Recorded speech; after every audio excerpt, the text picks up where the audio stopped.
Guys, um, I came across something the other night. I actually asked Jeff to go up and get this. I haven't looked at it in a long time, and I thought I would share it with you. A number of years ago, I had thought that I was going to compete for the Honeywell Horticultural Award, and I started putting this together. And then my life kind of turned upside down and I let it all go. However, this stuff was still around, so I thought I would share with you. This is the side view of the house looking towards the water company. This was when we first bought the house in August of 2004. The landscape basically consisted of grass, large trees, and privet hedge.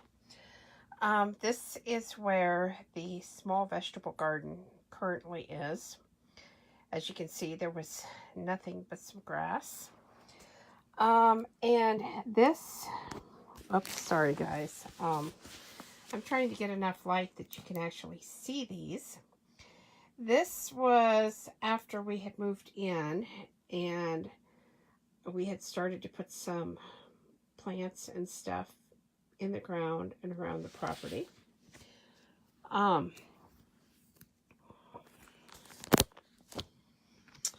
This was for Cynthia Tree, the first spring that we actually lived in the house.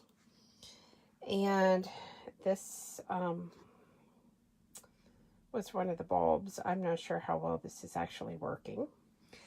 This is a hardy cyclamen, the little pink flowers.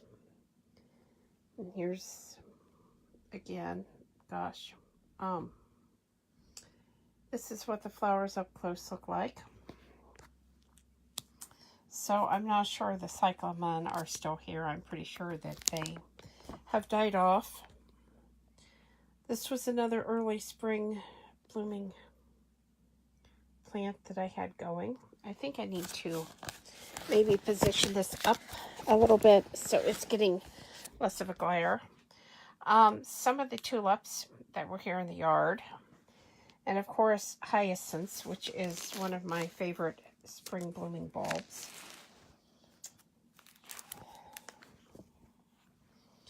Lots of daffodils.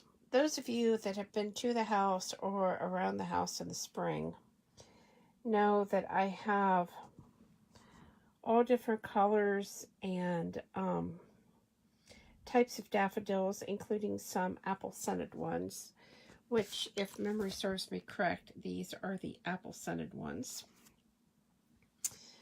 Another tulip. And this used to be the corner garden. I have changed a lot of it. There's still a lot there. But I've tried to move things around a little bit. This is Solomon Seal. I actually got these. This is what the plant looks like.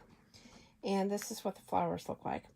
I got these from Rod Ashley before he passed away. I went out on a garden tour to his place. And we began exchanging emails. And I asked him if I could have a start of these because I really wanted them. And that is how our friendship began. This is a native plant that's growing in my garden. It is Amsonia, and those flowers are actually blue. I have a lot of native plants in my garden. This is our native Jack in the Pulpit. And of course, this is May Apple, also a native. And I recently learned that this is edible as long as you get it at the right time. I have not tried to eat any, but I thought that was really interesting. This is part of our shade garden. This plant down here is lungwort, and of course astilbe. I really like astilbes, even though I do find them a little bit difficult to grow. This is columbine, and those of you that know me well know that I really like dark colored plants, things that are really unusual. All of the columbines in this garden I grew from seed myself. So I have a lot of different flower shapes. I have a lot of different colors. Some years a lot comes up and some years not so much. I do let them seed down and I just kind of let nature, take her course. This is a magnolia that was growing here. This, of course, is an azalea. The azaleas did not make it. My soil is just not acidic enough. I absolutely love them, but sometimes not every plant is meant to live in a garden. This is sweet shrub, and this one is actually the much sought after Michael Lindsay. It has been known to sell at rare plant auctions for as high as $400 for a 4-inch pot. This was really tiny when I took it, the photo. It is now a huge sweet shrub. It smells so good. Some people think it smells like rotting bananas. I don't think it smells like that at all. I think it smells like a cross between a banana and a strawberry. So really, really fragrant when it blooms, and the butterflies love it, which is why I wanted it. This is a plant that was given to me by a friend. This is anemone. And then down here, I have purple poppies. I really love poppies, and I really want the blue poppy. It's very difficult to grow. I've ordered blue poppies, and they just really don't seem to thrive here very well. Sorry, I'm going to turn this light off behind me and see if that makes a difference. I actually ordered, my friend Rod actually helped me do this. We ordered plants from a Himalayan expedition that a man went on and had those sent here. And the reason Rod helped me was because the money had to be drawn on the Bank of London, and I know nobody in London. He had a nephew who lived in London, so he was able to get him the money, and then the nephew wrote the check, and we gave Rod cash. Rod sent the money to the nephew. The nephew drew the check on the Bank of London and sent it on to the person doing the expedition. And then, I'm going to say 6 months to a year later, we received a bunch of packets of seed from the Himalayas, and I had so much fun germinating them and learning about the different plants. This is a wisteria, and those of you that know anything about plants know that wisteria is one of those tricky ones to get going. This is from Wayside Gardens. I know it's called amethyst. I'm thinking amethyst falls. I may be wrong, but it actually blooms the first year that you have it planted. These are wallflowers grown from seed. This is the akebia or chocolate vine, and I really love it. It does get a little invasive. I now have chocolate vine everywhere, including where I don't want it. We actually got a fruit, and the fruit is edible. We got a fruit a couple years ago. Jeff bought me a white flowered variety, and it was right after that we got fruit. This is just another view of the chocolate vine. It's supposed to smell like chocolate, but it really doesn't. I know some people think it does. I do not think so. Okay, on we go. I love peonies. I know some of you call them pineys. I have quite a collection. This is green lotus, and it was from Wayside Gardens. A lot of these are grown from seed. And some of them just from starts. Like I said, it's one of my favorite spring blooming flowers. This is a variegated lilac. It's another one from Wayside Gardens. And it took years and years for this to bloom, but it was really worth waiting for. I do keep mine trimmed back. They've grown pretty large now, and they do spread. So I have baby variegated lilacs all over the place. But I love the foliage. This is yarrow in front of some tulips. Up here, the orange flower is calendula, and the pink is dianthus. This is, I believe, a gaillardia. And then we have some zinnia down here.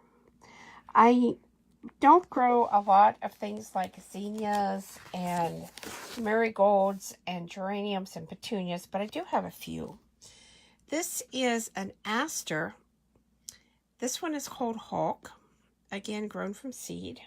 A salvia, and a green zinnia. I believe this is green envy. We have some coreopsis. And of course, I mentioned petunias. I don't grow a lot, but I do have some. The red, white, and blue mix that I had in this little window box that was on the side of a trellis was one of my favorites. I really thought it looked beautiful by the 4th of July and really loved it. Okay, this is a hardy gladiolus. Gladiola is actually my birthday flower, and I was never real fond of them as a child. My grandmother used to bring them every year for my birthday, and well, I could have done without them if you want the truth, but now that I'm all grown up, I kind of miss that, and so I always try to grow a few gladiola in my garden. This, and yes, it is black, and let me see if I can bring it into focus better. There we go. This is a salvia, and it is not a hardy salvia, so I actually grew this from seed. I grew it indoors, and this was the first time it bloomed. Sadly, I lost it, and I don't remember the botanical name. I have it written down someplace, but off the top of my head, I don't remember. But absolutely stunning, and truly some of the blackest flowers I've ever seen. This is a vinca. This is a zinnia wowie. Over here, this is a Mexican torch flower. Butterflies love it, so naturally it belongs in my garden. This is a butterfly bush. And over here we have gomphrena, which I probably just said wrong. I can't think of the common name for this right now, but it's great as a cut flower and also for the butterflies. I really try to grow a lot for the butterflies. Of course, we must have Shasta daisies in the garden. They just kind of seem to belong. And sunflowers. I like to grow a lot of different varieties and a lot of different colors of sunflowers, just because I can. The bees love them. The birds love them. And I think they're really beautiful. This is flax. And, well, with my love for plants that have actual uses, I had to have some flax in my garden. And then this, I'm stuck on the name. I'm sorry. It has been a long time. I'm wanting to say something about what this is, but I don't want to tell you guys wrong and then have you guys trying to figure out where to get this at. But it was really a beautiful flower, and I'm sure I have seeds still someplace. Yucca. Yucca is a really useful plant. You can make soap from the roots. You can make fiber from it. You can take the tip off and use it as a needle. It is an evergreen plant here in Indiana. And here's something that some of you may or may not know. The flowers actually change positions, which you can kind of see happening here. They tilt upwards at night so that the pollinators can pollinate them, and they tilt downward during the day. I thought that was just so interesting. Bells of Ireland. And again, I know this is hard to see, and I'm sorry. Delphinium, because of course we need delphinium in the garden. And then some poppies and some daylilies. I'm not a huge daylily fan. Again, it's a little too common for me, but I do have a lot of daylilies in the garden, simply because they do spread, they do well here, and if nothing else, they're weed control. I guess one of the reasons I don't like daylilies is because they flower once, and then the flowers are gone. The ones I do like are the ones that bloom towards the evening or at night and are highly scented. I love lilies.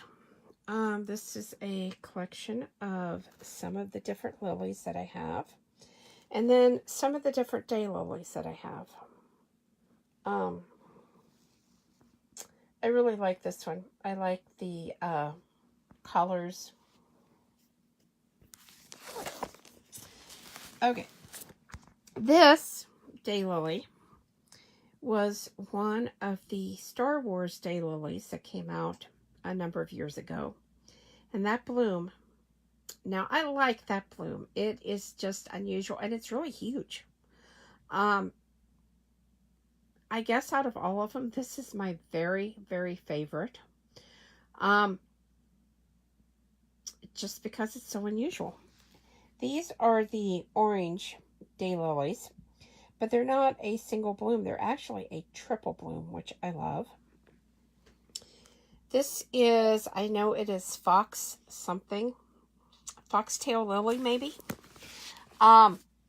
Gorgeous plant, but it didn't last long in the garden. And then these are red hot pokers, another plant that I really love. I guess I should tell you that many of these plants were grown from seed. Some more lilies. This is a pure white lily. Absolutely gorgeous.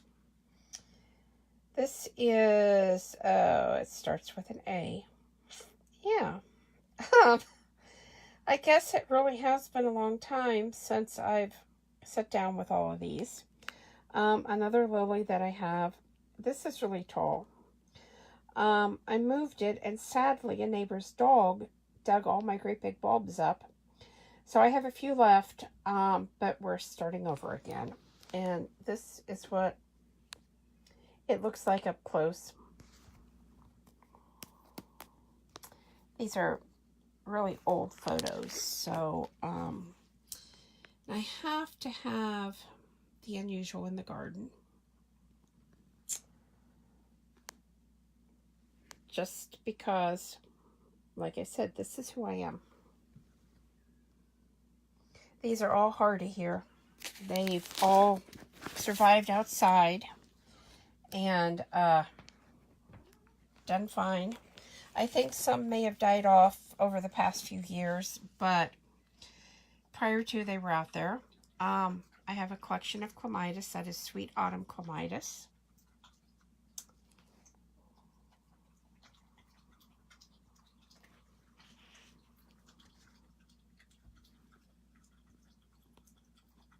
Lots of different ones. Most of these were sent to me for trial.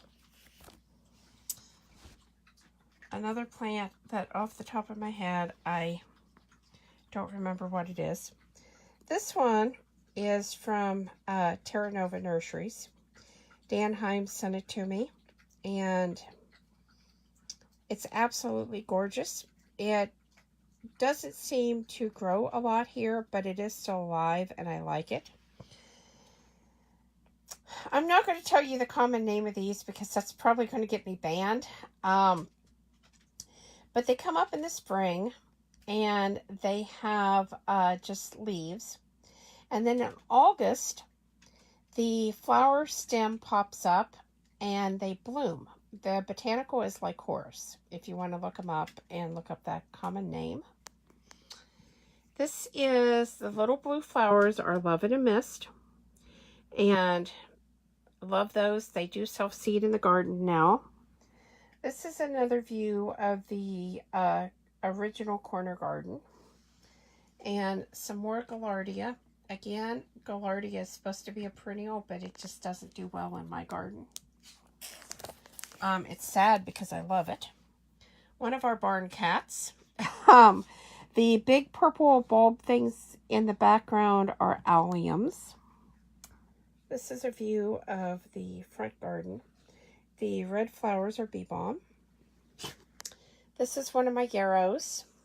Close-up of that bee balm. And then, of course, coneflowers. I do have a butterfly garden outside. And we have moved and made it a dedicated one. So, I love butterflies. This is a perennial geranium. And these are the flowers. And then this is what the plant actually looks like. This plant is called Anula. And I get more questions about this plant than anything else. It flowers in late summer. And it is a huge leaved plant, as you can probably tell from that. And people see those big gigantic leaves and they wonder, well, what on earth is that? This is Rose Hansa. My mother bought me this rose many, many, many years ago before she passed away. And I have two in the front yard, and as you can see, they are just huge. I love roses. I do have a lot of varieties of roses in the garden. Some live, some die. That's just the way it is here. Mums. This is Queen of the Prairie. Queen of the Prairie. And it is a bog garden plant. Butterflies love it. It is a native, and it's actually growing inside of my bog.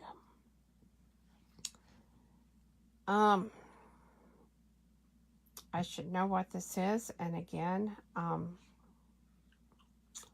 it has slipped my mind. I do know that it's probably one I'm growing for the birds. The Shasta daisies with phlox growing in front of them. This is monkshood, and so many times people say, well, why on earth are you growing monkshood in your garden? It's poisonous. There are so many stories of people just brushing against this plant and dying. There are stories of people grinding this plant and putting it in their spice garden in case things go really south and they end up being held captive in their house. Again, without getting this video banned, I'm not going to just come out and say it. So use your imagination and put two and two together there. This is sedum. And my hellebores. These are winter blooming plants, even here in Indiana. And I couldn't show you this on video because it's not in bloom yet. But this is my triple flowered hellebore. It's one of my favorites. Another hellebore. This is that black hellebore that I tried to show you guys. That's just a really good photo of it. This is a photo of the garden in snow, and this is a photo of the hellebores blooming in snow. They are really hardy plants.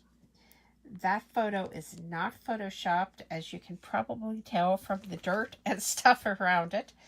But this is what I get to look at most of the winter, is snow and then these beautiful hellebores popping up above it.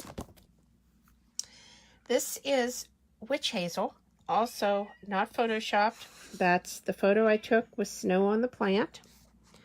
Another witch hazel.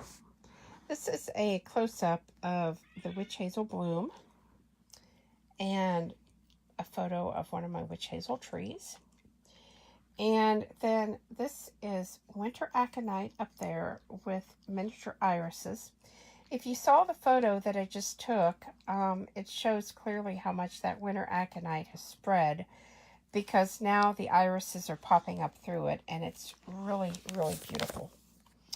This is a pineapple that I grew. I have to say that this was the sweetest tasting pineapple that I've ever ate in my life. It was more of a gold inside than the bright yellow that we know from the pineapples at the store. And it was absolutely delicious. I never really expected this to produce, to be able to eat it, because I was growing it in a pot, but it did.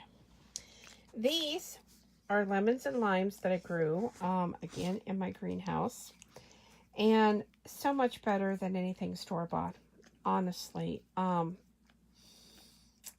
taste and the smell was just so different because I allowed these to completely ripen on the plants. This is a hardy fig tree that I have growing, and you can see the little figs. And then this is what it actually looks like when it comes back up. It is much bushier. This was the year that I bought it and planted it. And then this was the following spring when it came back. Of course, we have peaches and pears. And these are peas. That is actually a purple pea. Another purple pea. These are edible pod. And I like the odd colored vegetables, not only because their nutrients and stuff are different, but because the bugs don't seem to recognize them. So I don't have the problem with bugs wanting to attack my plants this way I would if I grew the more traditional vegetables. These are photos of my garden. I like to use straw as mulch. And this is broccoli. A whole bunch of broccoli. And if you're wondering what these are PVC plastic hoops that I stuck into the ground and hooped and covered with 6mm plastic that I held to the ground with pieces of wood and brick and rock and whatever I could find, so that I could start these plants early, so that by June I had plants in my garden that looked like this and were already producing. I like to plant about the second week of March, but I have to do so under cover. This is a cabbage. Again, you can see the hoops, so you know what I did. And these are green beans. And all of this is by about the second week of June here in Indiana. This is Jerry. Those of you that don't know, this is my deceased husband. And he is inside of one of our small hoop houses. And he is covering the hoops with, now let me look. Okay, this side he's already put the plastic on. This side he's putting the frost cover on, because what we do is we put a single layer of frost cover, and then we put a single layer of 6mm plastic, and then we use these little clips and we clip it, and then we seal this up. And this is where we grow plants in the wintertime. This is a small, I'm going to guess maybe a 6-foot by 8-foot greenhouse, maybe. It just came from Tractor Supply. It is nothing fancy. It's not even sealed at the bottom. Like, seriously, it has flaps at the bottom. It does stay down pretty well. I've, of course, put some brick and stuff on it to help hold those flaps down. But seriously, and lettuce and stuff grows in there great all winter. I have harvested tomatoes on January 1st. There's a video on YouTube showing this out of this greenhouse here in Indiana. We're zone 5, 6, if you want to believe that. I still say zone 5, but the USDA hardiness zone map did upgrade us to 6. These are tomatoes in the garden. As you can see, I've got the big red ones. I've got tiny little yellow ones up there. And I think, judging by this, I think these are growing under plastic. So I think these are ones that I planted probably early and probably tried to keep going after frost, because I do that a lot. This is inside of that same hoop house. This is in January, and this is lettuce, and this is me picking. These are peas. Again, January. You see that? These are unprotected peas. That is frost. This is a yellow variety that I got from Baker Creek Heirloom Seeds. And here's two more plants that really do good even after they get a little frost. This is kale. This is an ornamental kale, but it is still edible. And this is Swiss chard. And again, it got some frost on it, but I was still able to harvest and eat it. These are purple carrots. The original carrot was purple, not orange, if you didn't know that. And I really like the purple carrots. This is a watermelon reddish. Is that not gorgeous or what? Now, these get huge compared to your regular little red radishes. And you could probably tell that from the photo. But these are absolutely delicious. And I really love them. This is Sheri again. You saw the hoop house. I told you what size it was. He is holding a basket. This is romaine lettuce. And that basket is plumb full. You can see it's overflowing. And we harvested that, and we was taking that down to the Mission Mart so that they could give it out to people that came in there that wanted some lettuce, because I do the Plant a Row for the Hungry every year. And I donate extra garden produce to the local soup kitchens, the food pantries, any place that people can go where they can pick up free food if they need it. Some of our tomatoes, and this is a tomato, and that's a Coke can. I was amazed at how large that tomato was. And this is actually one of the varieties of black tomatoes. I don't remember which one, but that's what it is. This is lemon balm, and this is hops. And no, I don't make my own beer, but hops is really good to dry and use in pillows to help you sleep. These are palm trees underneath of here and other tropical plants. And what we did, we filled the inside with pine straw up to about right there. And then we wrapped them in plastic to protect them through the winter.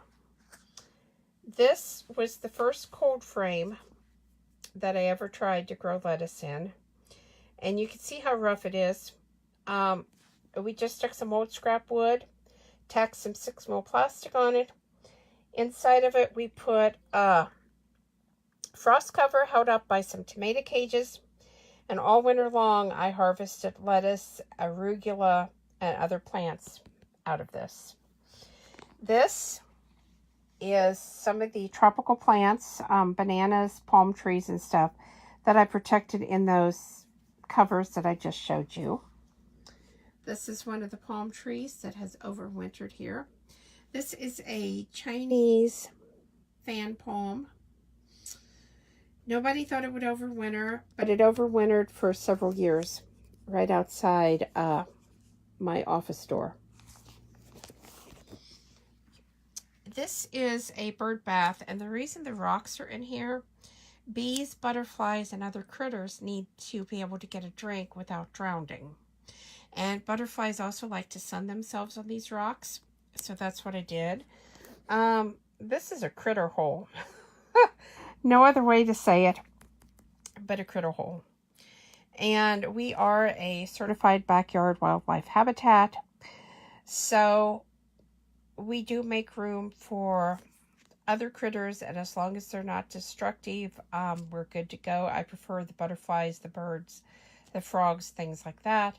But we do end up with the occasional groundhog or raccoon or fox. You know, we are in the county. This is one of our ponds right outside the front door. This is Sheri with the beehives that we got. This is a tomato hornworm, and the white things that are on the tomato hornworm are parasitic wasps. This is what you want to see. This means you have beneficial insects in your garden. They are going to attack the bad insects. You don't want to kill this. You want to leave it alone, and you want to let those parasitic wasps do their job. This is one of the frogs sitting on the edge of my pond. And this is another frog. And I also belong to Frog Watch USA. And so I try to document these frogs in the garden. Another one. And another one. And one more. This is a monarch caterpillar. It is actually on some parsley. And so I wanted to leave that alone. These are black swallowtail butterflies. Caterpillars, sorry. They're going to be black swallowtail butterflies. And this is on an Aristolochia, or Dutchman's pipe, that is hardy here in Indiana and grows in my garden. And when they lay their eggs, the whole vine is just absolutely covered. This is Liatris, and you can see it's just a butterfly magnet. Again, it's out by the bog. This is such a funny photo. That is a monarch butterfly, and it is on the leaves of a lemon eucalyptus inside of my greenhouse. And my daughter and I stood, and we took so many photos of this butterfly, and just could not believe that it was actually on the leaves of this plant, and seemingly collecting the essential oils or something. I'm not sure what it was doing, but it was having a good time. Another butterfly, and another butterfly on a butterfly bush. I am also a monarch way station watch, and I don't have my signs or anything up. I really need to get the metal signs ordered, but like I said, I try to attract all kinds of butterflies in. This is phlox. These butterflies love the privet hedges, and that's one reason why I keep them going. This is one on Joe Pieweed. This is an egg, because I also belong to the Cornell University Nest Watch. I watch the property all the time for bird eggs and birds, and I just love them. This is a woodpecker. And this is a blue titmouse on a peanut feeder. This is red lobelia. It's in the bog. And of course, we have to have some water lilies. It's a plant that I love. This is a carnivorous plant. I've just forgot what its name is again. I'm sorry, my mind is just not pulling these names tonight, but it's in the bog, as you can see. And this is a pitcher plant, and I love these. These pitchers can get really huge. They come in all different colors, and they fill part way up with a liquid, and the bugs are drawn down inside of there, and they get in there and drown. So it's a great plant to have. This is test tubes filled with water and seeds, because I had the bright idea that test tubes take up less space than other types of containers, and since I needed to soak my seeds, why not use test tubes? This is one of my plant starting stations for spring seedlings. I had about 3 of those going at one time. My arrow garden. And then these are the plants in the arrow garden. These are all herbs that I started. This is a night blooming cereus. And after many, many years, it finally bloomed. And then here's the bloom up close. Gorgeous. It does bloom more than one night, and very, very fragrant. Yes, this is climbing snapdragon. It is a tropical plant. This is my all-time favorite plant. This is Brugmansia. It is a relative of datura, which is commonly known as jimsonweed. The difference between the two: datura, like jimsonweed, the flowers point upwards towards heaven. That's why they're also called devil's trumpets. Brugmansia, the flowers point downwards towards the ground, thus they are called angel's trumpets. These bloom at night. They are very, very fragrant, and they come in many different colors, as well as single, double, and triple blooms. And this is Lang Lang. It is the scent that was used in Chanel No. 5. It's a very tropical plant, and I was thrilled, absolutely thrilled, for this to bloom in my greenhouse. I'm telling you, I'm surprised they didn't hear me yelling all over Grant County about this, because it was just amazing. This is it's a hedychium. Ginger. That's the common name. Very, very fragrant. And this is a bulb that actually came from South Africa. I'm not sure how you say the botanical name, but really gorgeous bulb. And did very, very well in the greenhouse. This is another cacti that blooms. A friend gave it to me. This is also from Terra Nova Nurseries. This is a black calla lily. Absolutely love it. Oh, yes. This is a rose poinsettia, and it's actually my favorite poinsettia. And I did this as a Christmas decoration one year because I just thought that it looked really cool. These are mushrooms that are being started. They are inside of a plastic bag. And this was the preparation before I sent them down into the basement where it would be cool and dark and they could sprout. These are shiitakes. And they did sprout. They not only sprouted, but they grew quite a few mushrooms. This is, let me look at that. This is a citrus in a hydroponic unit inside of my house. Probably a lemon. This is bay rum. It's a tropical plant. This is Persian shield plant, one of my very, very favorites. And this is a very dark sneak peek inside of the mini greenhouse back in the day. These are both hibiscus. And as you can see, the blooms are very different. This is a rarer hibiscus. And it was one of my very favorites just because that flower is pendulant and just unusual. Okay, another sneak peek inside the greenhouse. And this plant.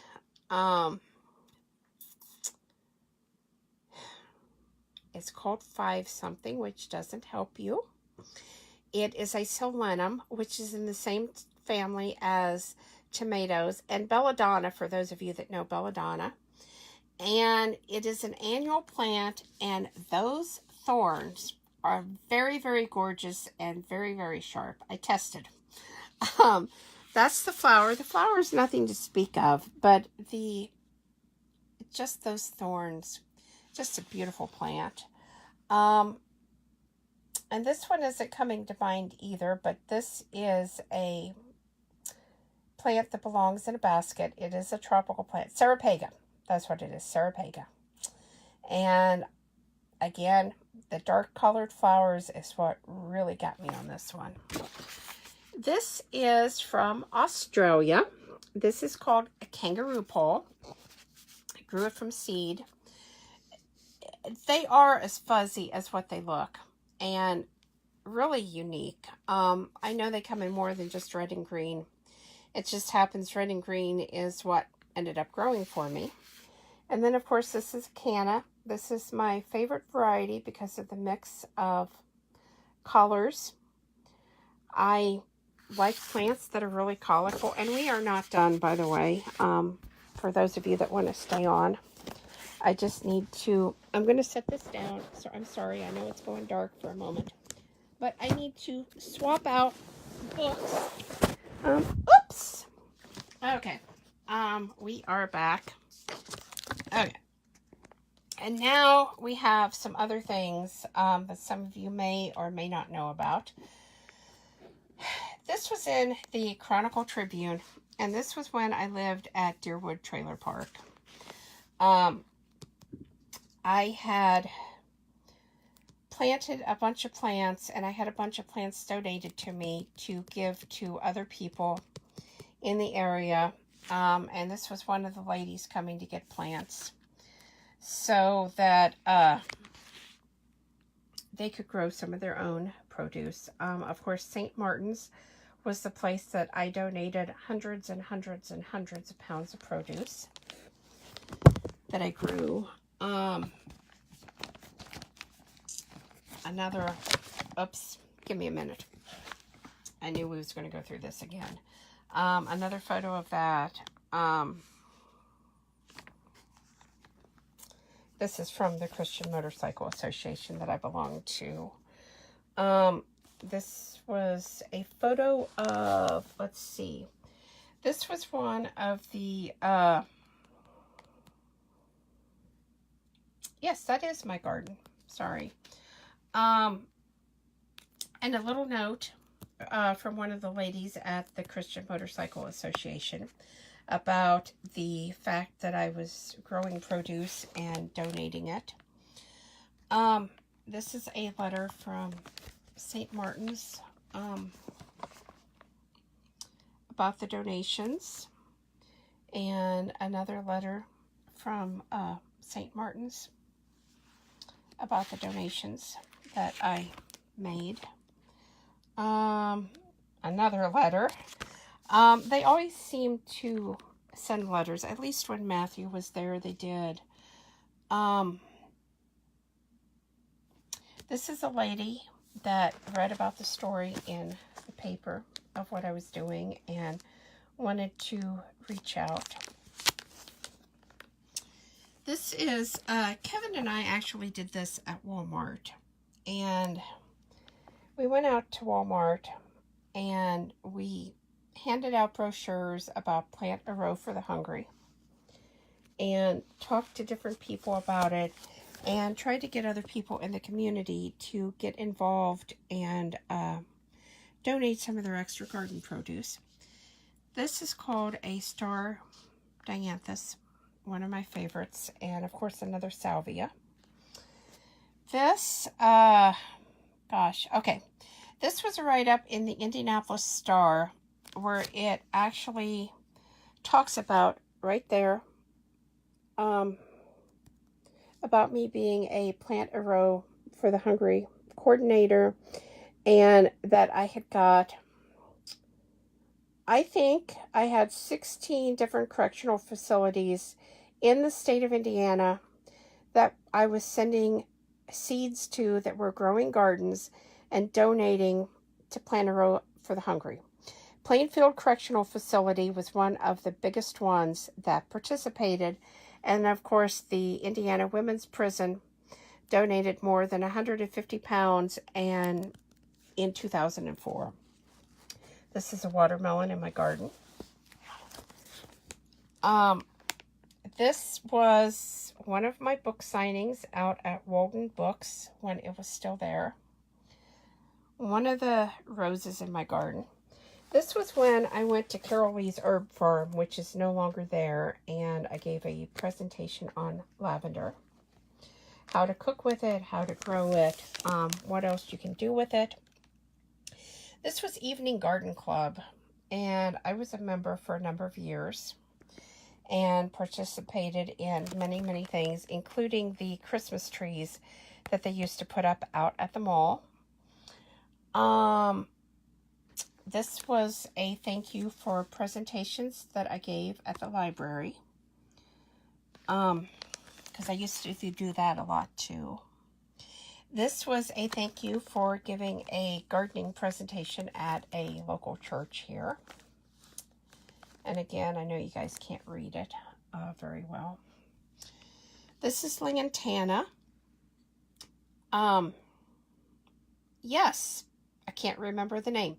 This plant, you see how the blue flowers look like butterflies? This plant comes in a hardy variety and a tropical variety. This was the hardy variety. This was in my greenhouse. Absolutely loved those colors. This was at, gosh, I think that's Evening Garden Club. This was Morning Garden Club. I was actually president of Morning Garden Club. And this was Jerry and I right after we got married. The project at the meeting was a kissing bowl. And that's what that is. A little write-up about, oh look, and there it's talking about the program that I give on growing and caring for amaryllis. So again, another garden club meeting. This is Scrapbooks Catherine. This is from South Africa, and it's a bulb. And absolutely gorgeous. This is...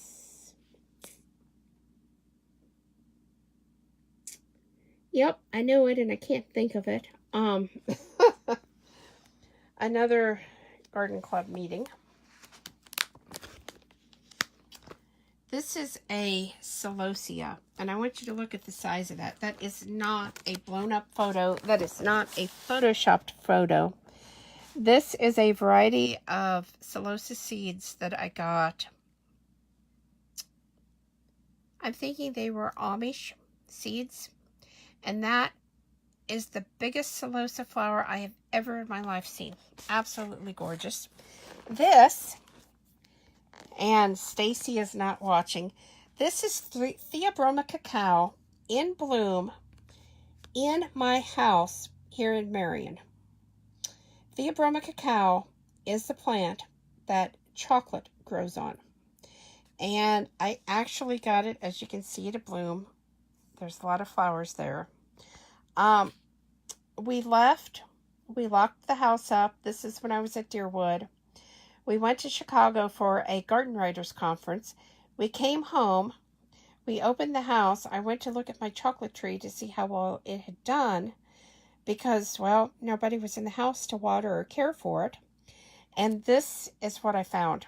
And these flowers are so tiny. It was a struggle back in the day to be able to get that photo. But I was beyond thrilled. This is my little greenhouse at Deerwood. And this is the write-up they did in the Chronicle Tribune. And I don't know. This was the first winter. This was in the fall when we was still building the greenhouse. And then this was that first winter that I was in there after it was built. This was the write-up in the paper when I did the 15-day Key Trip West with Kevin. This was at White River Garden in Indianapolis. This was in Florida at the Japanese Gardens. This was Cypress Gardens, which is there no longer. I believe this is also Cypress Gardens, although I'm not 100% sure. This is Florida. And what I'm reaching up to is actually a banana bloom. Those are bananas. It was so awesome to actually get to see these tropical plants that I love in all of their glory. This is a variegated bird of paradise. Love variegated plants. And this is a bat plant. This is a white variety. They come in black, green, brown, and white, to my knowledge. This was Jerry and I on a garden writers trip. This. Oh my gosh! If you have heard of the corpse plant, the plant that is so stinky, the plant that everybody stands in line to see, this is the corpse plant. This is Amorphophallus titanium that I probably just said wrong. And it is gorgeous. Oh my gosh, gorgeous. I'm telling you, I was in Wisconsin. I was with the Garden Writers. We were doing a tour of the botanical garden. And Doreen Howard, who is no longer with us, came up to me and she said, if you want to see it, it's getting ready to bloom. There's a line. You need to get in there now. They already know you're coming, but you need to hurry before the doors open.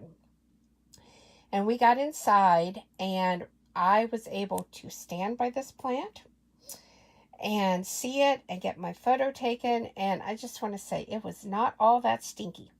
But neither was it at the stage that it was attracting pollinators either. So, but the size of it, I've never seen anything like it, and I was so wowed. And someday I'm going to have a bulb, because these are a bulb, and I'm going to grow one myself. This was the write-up for the trip that I just talked to you about that we went on. Some more of the write-up. This is actually Doreen. She has passed away. Doreen is right up here. But she was such a sweet, sweet lady. I just loved her. This was a trip that Kevin and I took to Pennsylvania. And some of the plants that we saw. This was an Illinois trip that we went. And I love this. That was just the colors and the fact that you could do something so, so creative with plants. It just that was the first time I had seen something like that. And that's actually me back there. And so this was a garden show that they put on. This was when I was writing for the News Times over in Hartford City. This is a crepe myrtle. There are varieties that are hardy here in Indiana. One of the roses in my garden. I love the antique roses. This was a column that I wrote for, gosh, I don't know if this was for the Journal Reporter or the News Times. I don't remember. This is milkweed. This was my little cacao tree flower and gaillardia. Okay, this was all for the Journal Reporter, because there it is. Okay. Again, Journal Reporter. I went over to R.J. Baskett Middle School, and I gave a presentation to the 6th graders on chocolate.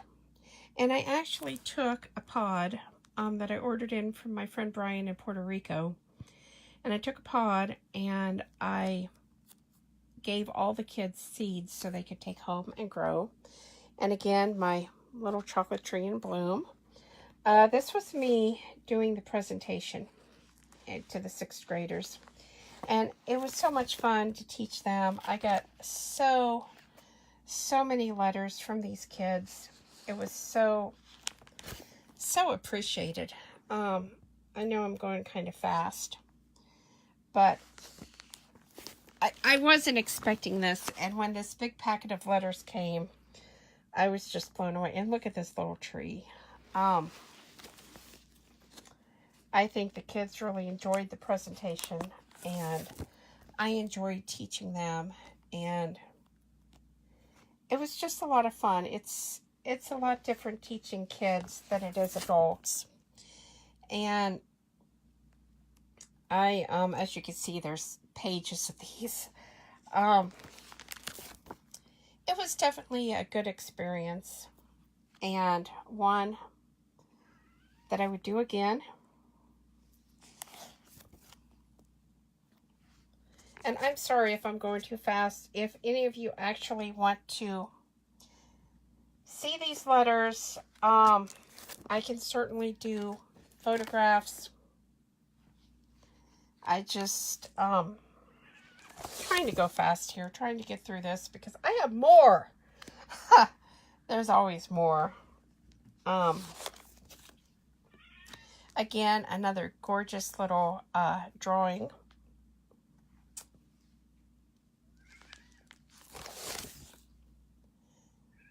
And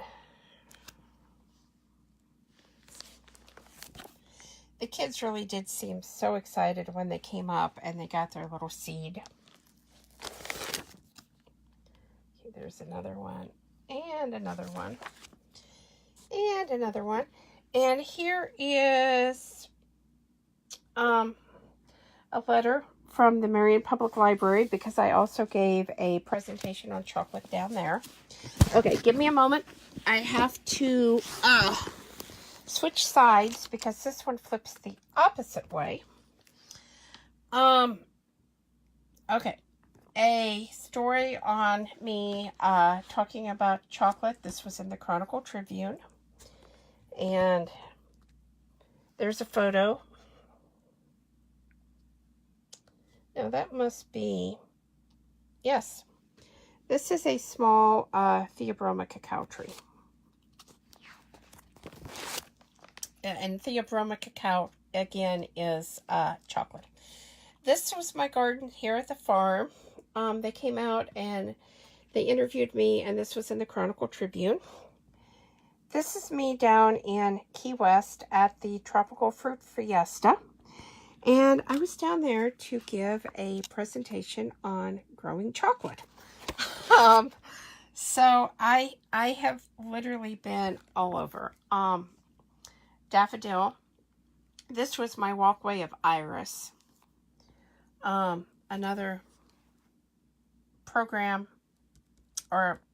article in the Chronicle Tribune.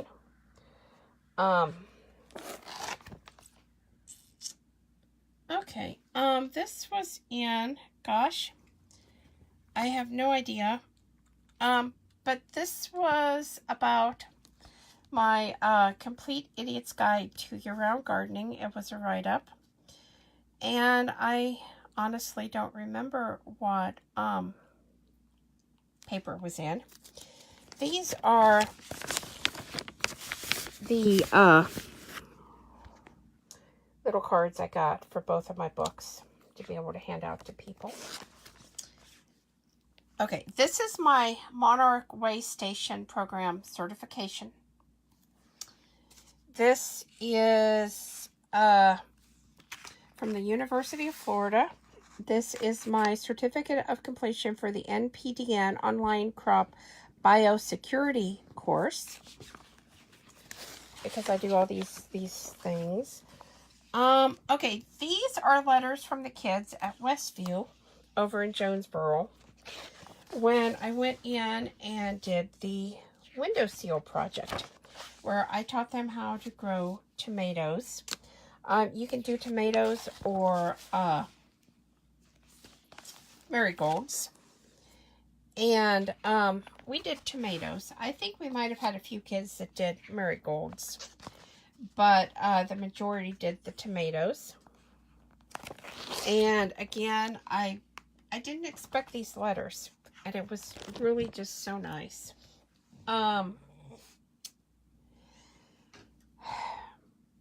Coreopsis. And honestly, I don't remember. This was when I was part of National Novel Writing Month.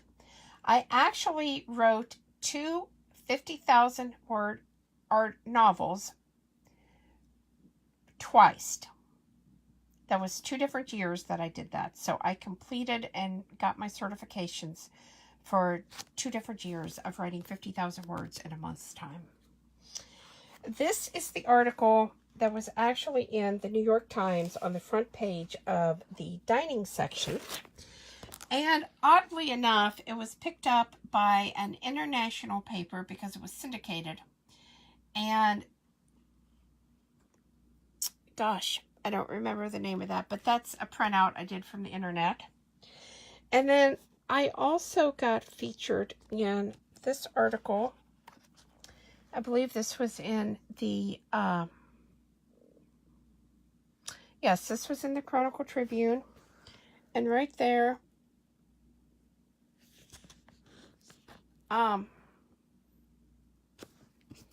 so all about free cycle for those of you that remember that.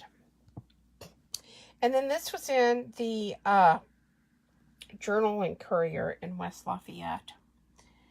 And this is one of my little chocolate trees. She called me and interviewed me on this. And it was fun. This is me cutting open a chocolate pod.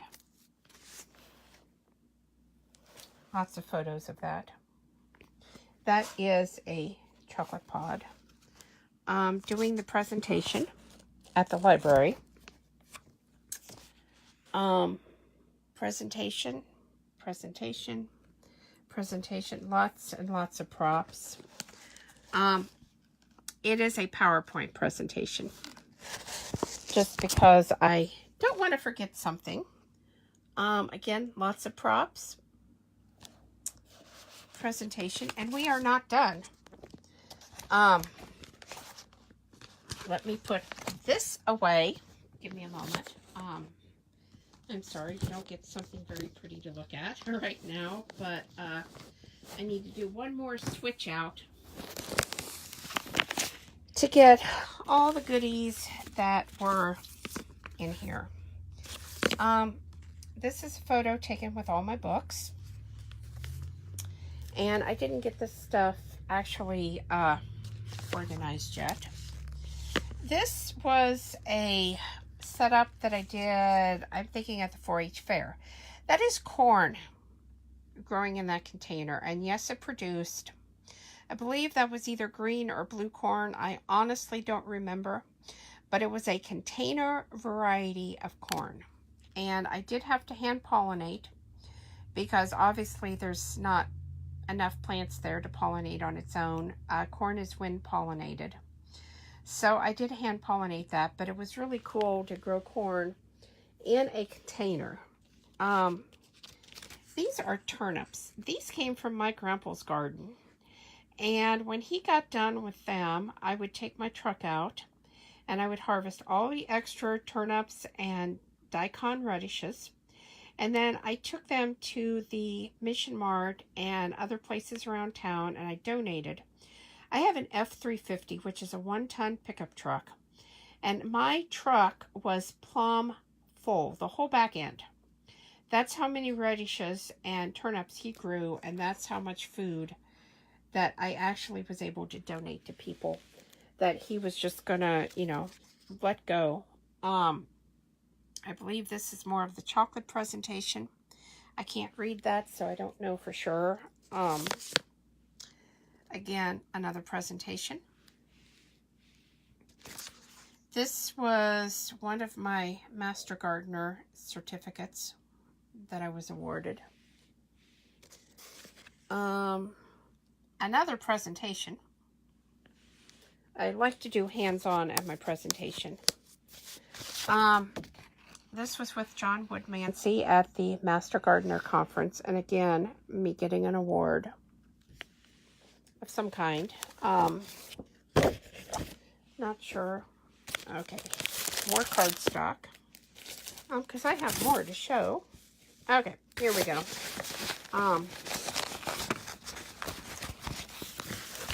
Okay, this is the National Novel Writing Month Certificate of Completion, one of them,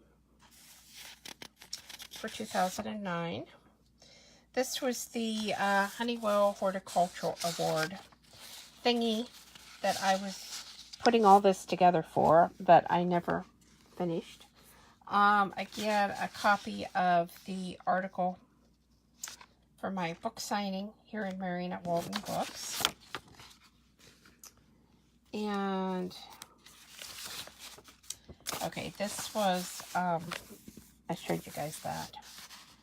This was in the Rockford Register Star. That's Rockford, Illinois, for those of you that don't know. Another article from the Chronicle. This is the same from Rockford. Okay, this is out of the Journal, and that was just the whole article in its entirety. Do I have anything else in here? Okay, well. Okay, guys, so that's kind of my walkthrough of the stuff that I found. I hope you guys have enjoyed it and found it informative. And I know it was kind of long, but sometimes you find stuff like this, and it's interesting to share and kind of let other people know what you've done, and, you know, take a look back yourself. So, that's not everything. I have no idea where I've put the stacks of different certifications that I've got through the Master Gardeners. I've got my certificate from Cornell University for Nest Watch. I think I have something from Frog Watch USA that I participate in it. I've got my Monarch Watch certificate. I've got my Certified Backyard Wildlife certificate. Somewhere I've got a certificate of completion for the herbal course that I took. I think I put all that stuff in tubs to keep it safe while we were remodeling the house. And I don't even know how many thousands of photos on the computer of the different flowers I've grown and the way this yard has changed since we moved in August of 2004. So, I could probably do video for hours. Anyway, like I said, I hope you guys have enjoyed it. And if you have any questions or thoughts, leave them in the comments below. I know a lot of you were watching, and I saw, but I didn't see anything because I was kind of on a roll, and I just kind of wanted to get through and share this stuff and not lose my train of thought. So I hope all of you are having a really great weekend. And like I said, if you have questions or comments, leave them below. Bye for now, guys.